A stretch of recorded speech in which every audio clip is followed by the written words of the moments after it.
ওল কচু হয়তো অনেকেই পছন্দ করেন, আবার অনেকে হয়তো পছন্দ নাও করতে পারেন, কিন্তু কচু দিয়ে যদি মুরগির মাংস এভাবে রান্না করা হয় তাহলে স্বাদটা আরো দ্বিগুণ বেড়ে যায়। তো চলেন ভিডিওটি শুরু করা যাক। প্রথমে আমি 1 কাপ তেলের মধ্যে মুরগিগুলোকে ভেজে নেব, যাতে মুরগিগুলো থেকে কোনো কাঁচা গন্ধ না আসে। ফ্রাই করার সময় একটু লবণও দিয়ে নেব। আমি মুরগিগুলোকে বেশিক্ষণ ভাজবো না, এরপর আমি মুরগিগুলোকে তুলে রাখবো।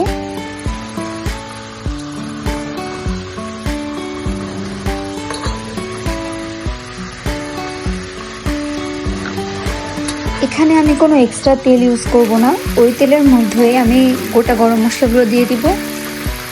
দিয়ে নিচ্ছি পেঁয়াজ,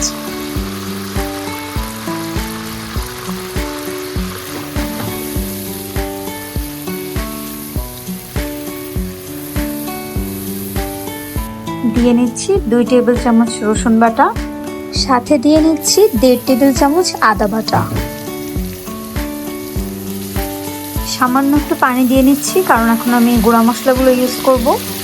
দিয়ে নিচ্ছি 1.5 টেবিল চামচ লবণ, 1.5 টেবিল চামচ হলুদ আর 1.5 টেবিল চামচ মরিচের গুঁড়া।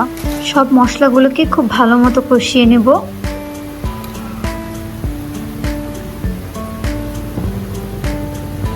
কি সুন্দর একটা কালার চলে এসেছে।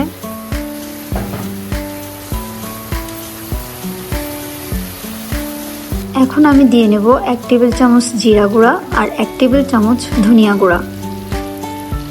এরপর ভেজে রাখা মুরগিগুলো দিয়ে নিব।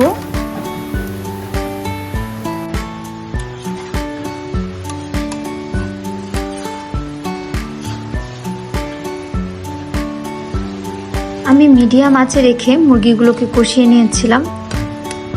কষানোর পর আমি মুরগিগুলো তুলে রাখবো।